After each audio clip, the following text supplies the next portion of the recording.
एक गांव में करण और सुरेश दो दोस्त रहते थे, मगर दोनों में काफ़ी डिफरेंस था।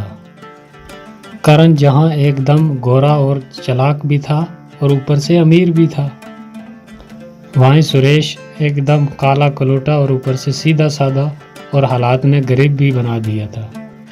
करण उसके कालेपन और गरीबी का बहुत मजाक उड़ाया करता था और करण को बीवी भी ऐसी मिली जो उसके घमंड को दुगना कर गई और उसने उसके कान बार बार के कि कैसे भी करके इस अपने गरीब काले दोस्त से पीछा छुड़ाओ। खुद तो एक अच्छे खासे मकान में रहते थे, वहीं सुरेश एक छोटे से मकान में अपनी पत्नी के साथ खुश रहने की कोशिश कर रहा था, लेकिन उसकी बीवी उसे खुश नहीं रहने देती थी। वो उसे गरीबी के ताने मार मार के हर दिन उसे अंदर से खोखला ही कर दिया था। एक दिन परेशान होकर सुरेश जंगल में बहुत दूर दूर निकल गया। रात भर जंगल में बिताने के बाद जब सवेरे उठा तो उसे पास में एक कुआं नजर आया। असल में ये जादुई कुआं था। सुरेश ने उस कुएं में अपने हाथ मुंह धोकर मन ही मन में बोला, काश मैं भी अपने दोस्त की तरह गोरा और अमीर होता।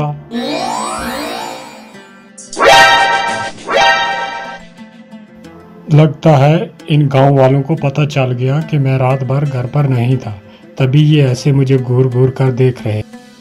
अरे आपके चेहरे को क्या हुआ? क्या हुआ? कुछ भी नहीं। तुम्हारे ताने सुन सुनकर मेरे कान पक गए, इसीलिए मैं जंगल में चला गया था, तो रात भर सोया नहीं, इसीलिए थोड़ा ऐसा दिखता हूँ। और क्या हुआ? अरे नहीं, थोड़ा नहीं, बहुत कुछ हुआ है। तुम तो अपने दोस्त से भी ज्यादा गोरे हो गए हो। क्या? ये कैसे हो गया? अरे ये तो चमकदार ही हो गया। मैं इतना गोरा कैसे हो गया अचानक एक रात में? फिर वो दिन भर सोचता रहा कि ऐसा चमकदार कैसे हो गया अचानक। फिर उसे उस कुएं की याद आने लगी और उस कुएं के बारे में पूरा दिन सोचता रहा कि ज़रूर कोई चमकदारी कुआं है वो। और यही सोचकर शाम को चुपचाप वो उसी जादुई कुएं के पास पहुंच गया और अपने हाथ पानी में डुबोते हुए बोला, आपने मुझे इतना गोरा बना दिया, थोड़ा दोस्त की तरह मुझे दान भी दे दो। ये बोलकर जब उसने अपने हाथ बाहर निकाले तो क्या देखता है कि दोनों हाथों में बहुत सारा सोना आ गया। फिर वो ये बात जाकर अपनी पत्नी को जब बोलता है तो वो यकीन ही नहीं करती, लेकिन उसके हाथों में इतना सोना देखकर उसे भी यकीन करने पर मजबूर होना पड़ा। फिर भी वो सुरेश से कहती है, सुरेश, जो मेरी शादी पे कंगन दिए थे वो कंगन कहीं खो गए हैं, तो तुम उस जादुई नदी में जाकर कहो ना, हो सकता है वो कंगन मिल जाएं।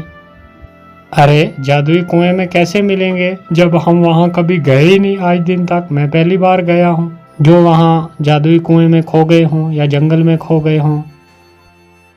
और बीवी की बात सुनकर वो फिर उसी जादुई कुएं के पास जाकर अपने हाथ डुबोकर पानी में कहता है, जब आपने इतना कुछ दे ही दिया है तो आप मेरी बीवी के कंगन भी दे सकते हो। ये कैसा चमकदार है? क्या ये जादुई कुएं आपका चमकदार है? हाँ बिल्कुल, मैं एक जादुई कुआं हूँ और तुम्हें जो चाहिए, जब चाहिए, जितना चाहिए, अपने लिए और अपने दोस्तों के लिए जो भी मांगोगे तुम्हें फौरन मिल जाएगा। आप सच कह रहे हैं? जादुई कुएं क्या? हाँ, लेकिन एक बात याद रखना, तुम अपने लिए या अपने दोस्त के लिए जो भी मांगोगे उसका तुम्हें दुगना दे दिया जाएगा। इस बात को अच्छे से याद रखना। अगर ऐसा है तो मेरा एक ही दुश्मन है और वो दोस्त है मेरा जिसके पास अच्छा मकान है। मैं चाहता हूँ कि उसके पास और भी मकान हो और भी दौलत हो।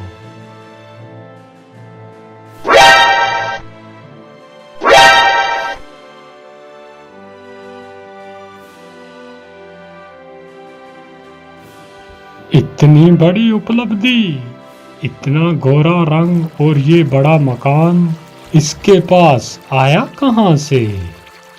यहाँ दिल का अच्छा और बोला सुरेश उस जादुई कुएं के सहारे मजबूर और बेबस लोगों की मदद करने में लग जाता है।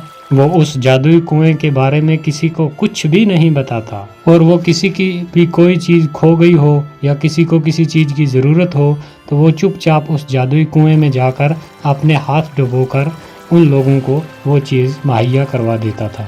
यहाँ तक कि वहाँ का जो राजा था उसका बेटा एक बार खो गया। उसे कभी भी ना पूछने वाला वो राजा भी दौड़ा दौड़ा उसके पास आया और सुरेश ने उसे दूसरे दिन आने को कहा।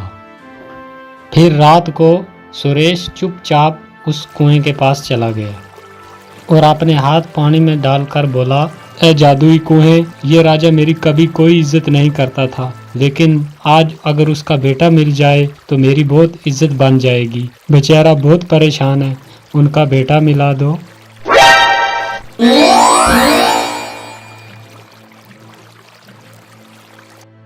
राजा का बेटा मिलने के बाद तो फखर से सुरेश की छाती चौड़ी हो जाती है और उसके चर्चे पूरे गांव में फैल जाते हैं। अब हर कोई उसे मदद मांगने के लिए पहुंच जाता है और सुरेश की चौड़ी छाती देखकर करण और उसकी बीवी बुरी तरीके से जल भुन जाते हैं। फिर एक दिन एक गांव के किसान की एक बकरी खो गई और वो बकरी किसान के बेटे को बहुत ज़्यादा प्यारी थी, जिसके दुख में वो बहुत बीमार पड़ जाता है। फिर दूसरे दिन वो किसान आता है सुरेश के पास और बोलता है कि मेरी बकरी खो गई है, जिसकी वजह से मेरा बेटा बीमार पड़ गया है, आप मेरी मदद कर दीजिए, मेरी वो बकरी ढूंढ कर ला दीजिए जिसकी वजह से मेरा बेटा बच जाएगा। और सुरेश उसकी ये बात सुनकर उसे हौसला देता है कि आप फिक्र मत करें, कल सुबह आपकी बकरी आपके पास पहुंच जाएगी। उसकी ये बात उसका भाई करण गिद्ध की तरह नज़र जमाए हुए ये बात पूरी सुन लेता है और सुरेश जब बकरी ढूंढने के लिए जाता है तो उसके पीछे पीछे उसका वो दोस्त करण भी उसका पीछा करता करता वो भी पहुंच जाता है और उसे ये सब करते देख लेता और सुन भी लेता है और उसे सारी बात समझ में आ जाती है कि ये जादुई कुआं है। और अमरीश के वहां से जाते ही वो जल्दी जल्दी उस कुएं के पास पहुंचता है और उस कुएं में वो भी अपने हाथ डालकर कहता है, मेरी बीवी को सर से लेकर पाँव तक सोने से लाद दो, बहुत सारा सोना दो मुझे। धन्यवाद जादुई कुएं, अब मैं भी आपसे हर चीज मांग कर ले जाऊंगा। हाँ, मगर याद रहे, तुम अपने दुश्मन के लिए जो भी मांगोगे उसका तुम्हें दुगना मिलेगा। मैं भला अपने दोस्त या किसी दुश्मन के लिए क्यों मांगूंगा, मैं तो सारी जिंदगी अपने ही लिए मांगूंगा। हाँ। और घर पहुंचने पर जब उसकी बीवी उसके हाथ में इतने गहने देखती है वो तो खुशी से पागल ही हो जाती है। इस तरह से तो हम दुनिया के सबसे अमीर तरीन इंसान हो जाएंगे और हमारी बराबरी का कोई भी नहीं रहेगा।